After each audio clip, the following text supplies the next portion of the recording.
नमस्कार। इस वीडियो में हम बात करेंगे कि ना बोलकर सुखी कैसे हों। दुनिया में कुछ चीज़ें बहुत ही ज़्यादा आसान होती है, जैसे स्माइल करना, किसी की तारीफ करना, किसी को छोटी छोटी सी मदद करना, किसी के कंधे पर हाथ रखकर उसे सांत्वना देना आदि। लेकिन एक मज़े की बात यह भी है कि दुनिया के ये सबसे ज़्यादा आसान काम ही सबसे ज़्यादा मुश्किल होते हैं। ना शब्द भी उन्हीं में से एक है। आज लोग पैसा कमाने के लिए या किसी दूसरे काम के लिए बड़ी से बड़ी मुसीबतों को झेल लेते हैं, लेकिन उनसे एक छोटा सा ना शब्द नहीं बोला जाता। ना शब्द बोलने में उनके पसीने छूट जाते हैं, वो इमोशनल हो जाते हैं और ना बोलने की हिम्मत नहीं जुटा पाते। एक छोटे से ना ने काफ़ी सारे लोगों की जिंदगियां बदल दी। किसी को आबाद कर दिया तो किसी को बर्बाद कर दिया। कोई सपनों के लिए अपनों से दूर हो गया तो कोई अपनों के लिए सपनों से दूर हो गया। कुछ कह गए, कुछ सह गए, कुछ कहते कहते रह गए। मैं सही तुम गलत के खेल में न जाने कितने रिश्ते बह गए। ना हारना जरूरी है, ना जीतना जरूरी है। जिंदगी तो एक खेल है, बस गलत को ना बोलना जरूरी है। ना शब्द तो बहुत छोटा है, लेकिन इसका मतलब बहुत ही ज्यादा बड़ा है। चाहे आपकी पर्सनल लाइफ हो या प्रोफेशनल लाइफ, सोशल लाइफ हो या शोकेस लाइफ, हर जगह ऐसे कई मौके आते हैं जब लोग आपको थ्रेट या ग्रीड देकर, तारीफ करके, डरा कर या पैसा देकर आपसे कोई ऐसी चीज़ करवाना चाहते हैं जो आप मन से तो बिल्कुल भी नहीं करना चाहते, लेकिन आपको पता ही नहीं होता कि कौन सा प्रेशर आता है कि आप ना चाहते हुए भी उस काम के लिए हाँ कर देते हो।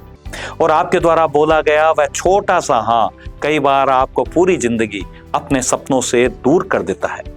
आप अपने 2 सेकंड के ना नहीं बोलने के चक्कर में अपने कई साल बर्बाद कर लेते हो। स्कूल कॉलेज में जब आपके सब्जेक्ट्स चूज करने की बारी आती है, आपको लगता है कि मेरा सबसे ज़्यादा इंटरेस्ट इस पर्टिकुलर सब्जेक्ट में है और मैं भविष्य में इसी स्ट्रीम में अपने आप को खुश रख पाऊंगा, अपना अच्छा करियर बना पाऊंगा। लेकिन एकदम से आपके परिवार वाले कहते हैं कि यहाँ कमाई ज़्यादा नहीं है, या कोई दूसरी प्रॉब्लम बतलाते हैं कि जिस कारण तुम्हें तुम्हारे इंटरेस्ट का सब्जेक्ट लेने की बजाय तुम्हारा दूसरा सब्जेक्ट लेना चाहिए।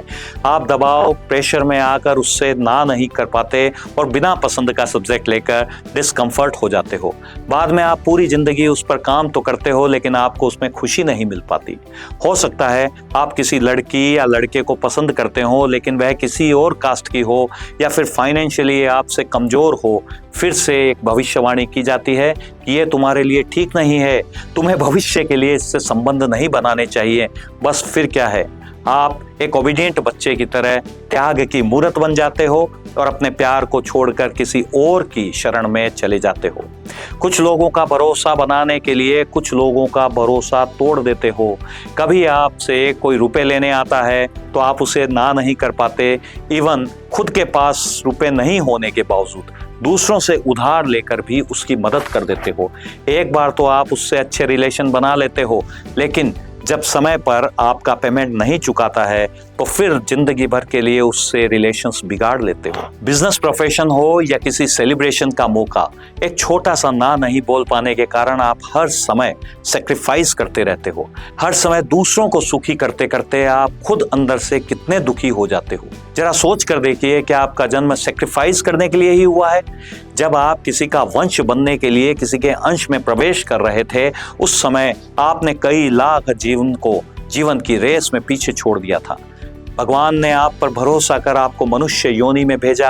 आप भगवान के वो प्रोडक्ट हो जिसे उसने 9 महीने की टेस्टिंग के बाद इस धरती पर उतारा था। ईश्वर का मानना था कि मेरा बनाया गया जीव स्पेशल होगा, लेकिन आपने तो ना नहीं बोल पाने के कारण, अपने डर और शर्म के कारण उन्हीं के भरोसे को तोड़ दिया। पर कामयाब होने के लिए ना का भी बहुत ज़्यादा महत्व होता है। समय पर ना नहीं बोल पाना आपकी कमजोरी को दर्शाता है। लोग आपकी मजबूरी का फ़ायदा उठाने लगते हैं। आप किसी को खुश करने के लिए 1000 अच्छे काम कर लो, लेकिन आपकी एक छोटी सी गलती आपको उनकी नज़र में हमेशा के लिए बुरा बना देती है। आदमी गलतियों का पुतला है।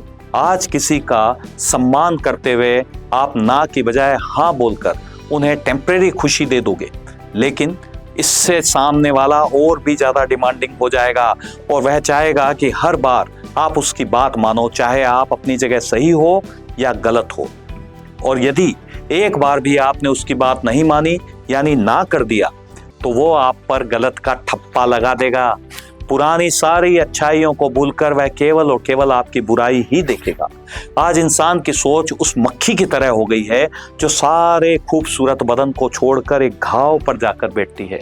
यानी आपकी आज तक की सारी समर्पण वाली हाँ को नजरअंदाज करके सामने वाला व्यक्ति उसके खिलाफ बोली गई केवल एक ना पर ही फोकस करने लग जाता है। यदि जिंदगी में कुछ बड़ा करना चाहते हो, खुश रहना चाहते हो, तो ना बोलने की कला को सीखो।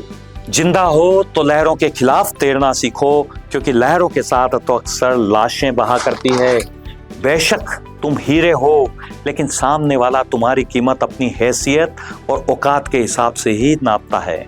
ऐसा कोई व्यक्ति जिसे समझना नहीं आता, केवल और केवल हुक्म चलाना आता है, जिसे अपनी बात मनवाने की आदत है, वह कभी भी आपके सेक्रीफाइस को याद नहीं रखता है।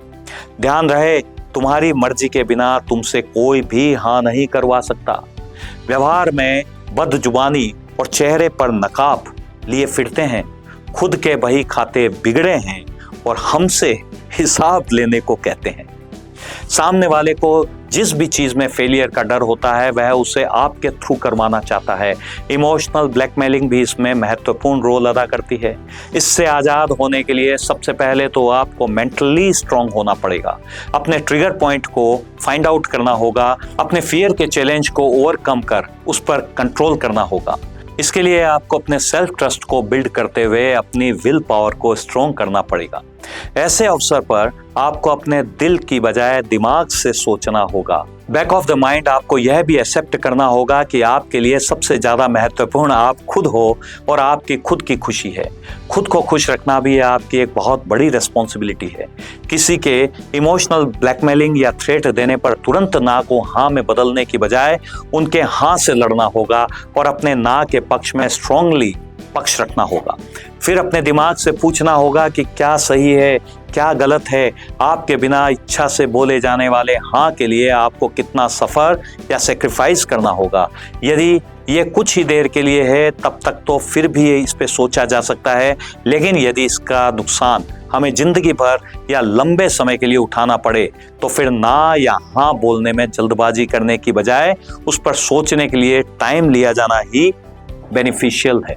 इसके बाद आपको उसके जो भी कॉन्सिक्वेंसेस हैं, उसके जो भी पॉजिटिव और नेगेटिव एस्पेक्ट्स हैं, उनको लिखना होगा। उसके बाद उन सभी पॉइंट्स को अच्छे से स्क्रूटनाइज करने के बाद सामने वाले से तसल्ली से बात करनी होगी, समझना भी होगा और समझाना भी होगा।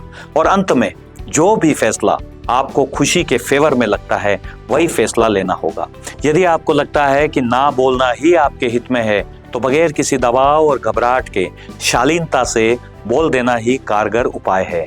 जिंदगी भर दुख पाने से बेहतर है कुछ समय के लिए दुख पा लेना। यदि हम सभी बातों को कंक्लूड कर इसका कंक्लूजन निकालें तो ना बोलने की कला को आसानी से सीखा जा सकता है।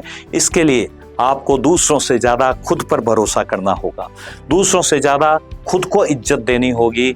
हाथों हाथ जवाब देने की बजाय थोड़ा सा समय लेकर जवाब देने से भी कई बार समस्या का हल निकल जाता है। किसी प्रेशर में आकर ना को हाँ में कन्वर्ट करने से पहले आपको इस बात को लिखकर चिंतन करना चाहिए कि किसी के दबाव में आकर बोली जाने वाली हाँ आपको आने वाले कितने समय तक के लिए दुखी कर सकती है। किसी चीज़ को करना या ना करना आपकी मर्जी है, क्योंकि परेशान होते हो उस हाँ से जिसके लिए किसी और ने लगाई अर्जी है। यदि आपको लगता है कि ऐसे वीडियोस से भविष्य में आपका 1% भी फायदा हो सकता है तो प्लीज़ इसे लाइक कीजिए, शेयर कीजिए और सब्सक्राइब कीजिए। Thank you.